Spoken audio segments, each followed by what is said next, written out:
In this video, I'm going to demonstrate how to sketch products of function using the method number 2, multiplying graphs, or more specifically, it's called multiplying ordinates. So we work with y coordinate only. Okay, so in the keynote, I just mentioned these 5 steps. So I'll demonstrate to each example to you how to go through these 5 steps. So let's start off with very basic example. So if f(x) is x, gx is negative x plus 3, and we have to sketch the products function, which is y equal fx gx. Now, of course, method number 1 is easier in this case, but I'm just using this example to demonstrate how to go through these 5 steps, okay? So let's start. Step number 1, sketch fx and gx. And check for domain restriction. So they both linear graphs. There was no domain restriction on any of these graphs, so we don't have to worry about the domain for now. So first step is to sketch. Okay, so here I already sketch fx and gx. So fx is y equals x. This is function gx. So first step is done easily in this case. Now step 2, we're gonna check if either of these graphs pass through any point that has y coordinate is 0. Remember, we're working with ordinates, which is the y coordinate, okay? So looking at this graph, we have 2 points here, okay? The reason why we should care about them because that is the point on our product graph. So for example, at this point here, when x is 0, so when x is 0, the y coordinates for fx is also 0, and the y coordinate for gx is 3. And if we multiply these ordinate together, when fx multiplies gx, you got 0 times 3, which is 0. So our product graphs gonna go through 0, 0. Okay? So similarly, we have this point here at x equals 3. We know the y coordinate for fx is 3. Y coordinate for gx is 0. And if we multiply these two together, again we got 0. So we know at x equals 3, y coordinate for the products is also 0. So we know that they go through these two. Okay, so that's why it's easier to look for across the x-axis. Is there any point that's on it? Okay, that's step number 2. Now step number 3, check the point of intersection and square the ordinates. Okay, so point of intersection is here when x is 1.5. So let's see what happened when x is 1.5. For fx, the ordinate is 1.5. For gx, if it's x is 1.5, the ordinate is also 1.5. Of course, because they intersecting here. So the ordinate for the product is gonna be 1.5, 1 times 1.5, which is 1.5 squared. That's why we said we just need to square the ordinate. So in this case, 1.5 squared, it is 2.25. So we know that the graph for this one product here, we're gonna go to this 1.5, 2.25. Okay, so it's around, yeah. Okay, you can kind of guess now the graph has to go to these 3 points, so it might look like this. But let's go through the other step to see if it's actually what we're guessing. So step number 4, check whether the product graph would be positive or negative. Okay, so this is how we checked it. Over the left hand side here, we have gx is positive above the x-axis, so positive. Fx is negative. So their product's gonna be negative. So the graph gonna be under the x-axis on this side. On this right hand side, from 1 to 3, we got both fx and gx is above the x-axis, so they're both positive, so the graph gonna be positive here as well. And from 3 onwards, we have f(x) is positive, but gx is negative, so their product's gonna be negative. Okay, so again, our guess was still correct. It's gonna be like this. Now, step number 5 will be clearer with another example, but for now, it'll be easier if we go through step number 5 here differently. We just pick any x value that we want just to check the ordinates, the products of the ordinates. Okay, so for example, if you want to make sure that yes, at x equal 1, where exactly is our graph? So let's just choose some more point. When x is 1, fx ordinate gonna be 1, gx gonna be 2, so their product's gonna be 2. So at x equal 1, our products of the ordinates gonna be 2. X equal 1, y equal 2. So our graph gonna go to this point. Okay. So is it still look like what we're thinking? Now let's check. Is it actually somewhere here? So let's check if x is negative 1. Okay. So if x is negative 1, ordinate for fx is negative 1. Ordinate for gx is gonna be 4. 1 plus 3 is 4. So when we multiply them together, we get negative 4. So we know that at x is negative 1, our product's ordinate's going to be negative 4. So the graph is going to go through this point. So there we go. Let's finish them up. And you can tell that, look, it looks like there's a mirror line here. So let's finish the other side. Okay. So the first example is done. Again, this table is quite useful, but when you practice long enough, you don't have to create such table. All right. Let's go through example number 2. When fx is x and gx is x squared. Okay.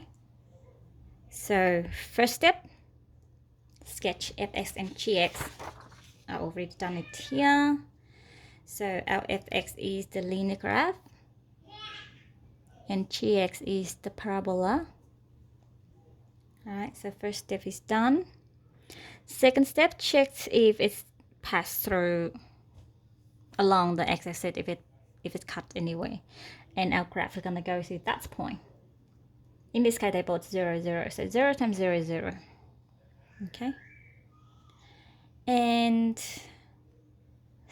third step, check the point of intersection and square the ordinate. So one intersection is already done. The other intersection is here when x is 1.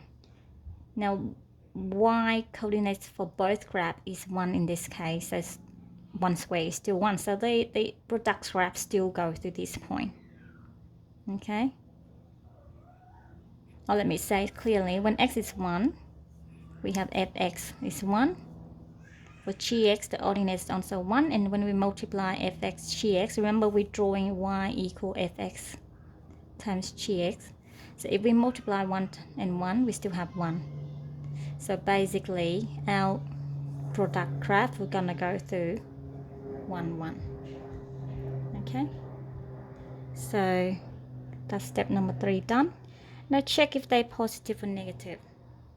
So in this example, we only have 2 regions on the left hand side and the right hand side. So on the left hand side, you got 1 is positive, 1 is negative. So our product is going to be negative. So it's going to be down here. On this right hand side, both of them are positive. So our graph is going to be positive. Okay. Of course, we know that when we multiply these two together, x times x squared, we're going to have x cubed. And of course, our product graph is going to be the cubic graph. But let's pretend we don't know that and then we're doing the second method. So again, we got negative here, positive over here. Okay. Now we just need to know where exactly the graph go. And that's, in this case, it's a more specific for step number 5. Check the region between negative 1 to 1 to know exactly if it's above the original function or below the original function. Okay, now think about it. Let's pick any number between 0 and 1. Let's say a half. A half multiplied by a number, a big number, any number that's bigger than 1. Then the result will be less than that number. So a half times 2 is going to give you 1, which is less than 2. So that's why we need to pay attention to those cases, okay? So in this region from 0 to 1 here, both of their ordinates is less than 1. So their product is going to be lower than any of these, okay? And if you're not sure, let's pick some point. So if it's 0.5, x is 0.5, fx is 0.5. This is 0.5 square, so 0.25. And put out product in the calculator. The result is going to be even lower than either of these, so 0.125. So our product graph, let's choose another color, gonna be lower than the parabola, lower than this linear graph as well, so somewhere here, okay? But then we know now any number that's bigger than 1, so these two ordinates are bigger than 1. When you multiply them, they're gonna be bigger than this original function. Again, if you're not sure, then you can choose another number. So let's say you choose x equal 2 for fx. Ordinate going to be 2. Gx, 2 square is 4. And when you multiply them together, that will be 8. 8 is bigger than either of these. So we know that the graph is going to be up above those two lines, okay? This line, this curve. So gonna go, our graph gonna look like this, above, and again we check this side, okay? When x is negative 1, it's gonna go to negative 1.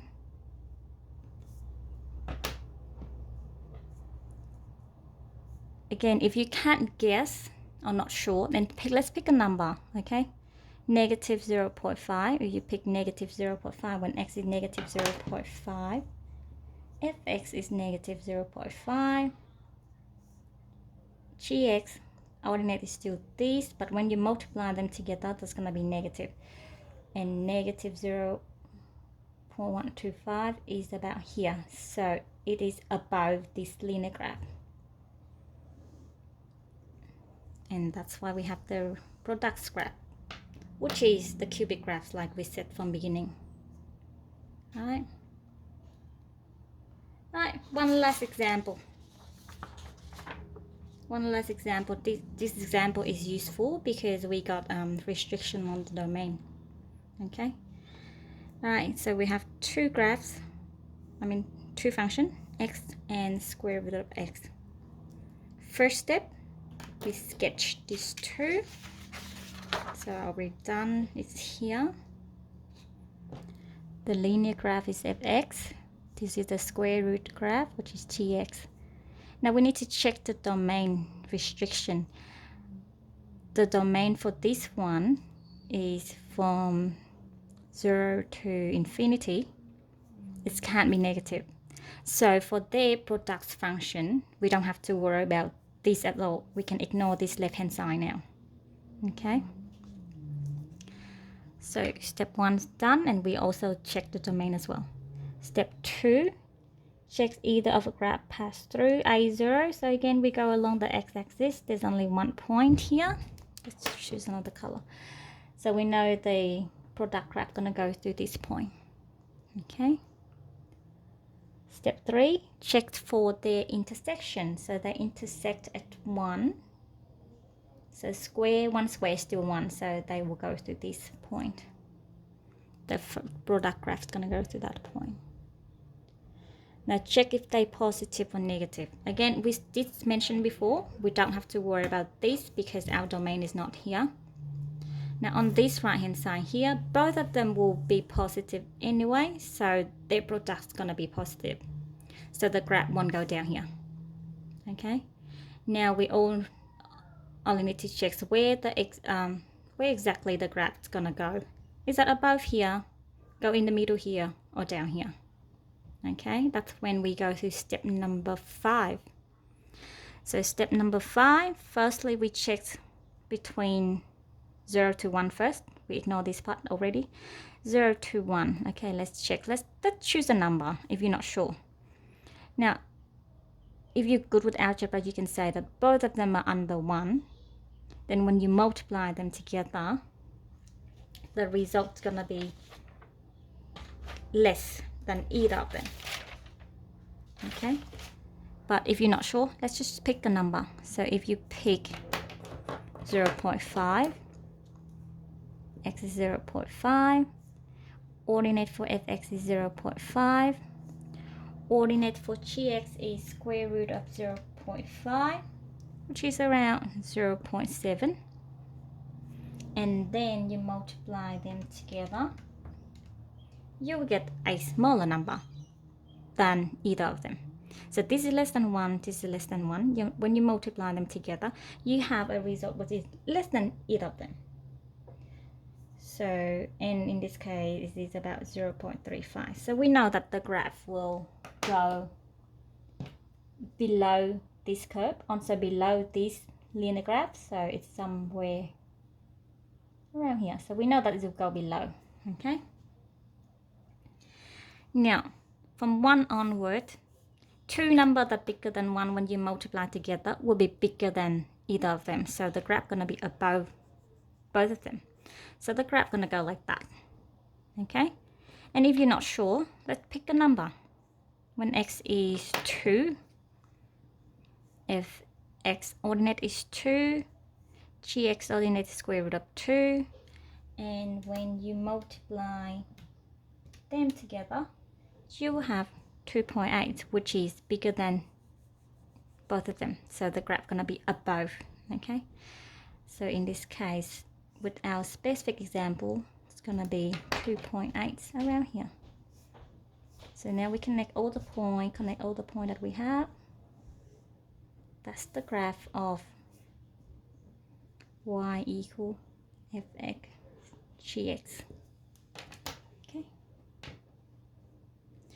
So I hope these 3 basic examples will help you to go through these 5 steps. Please practice with the question in your exercise.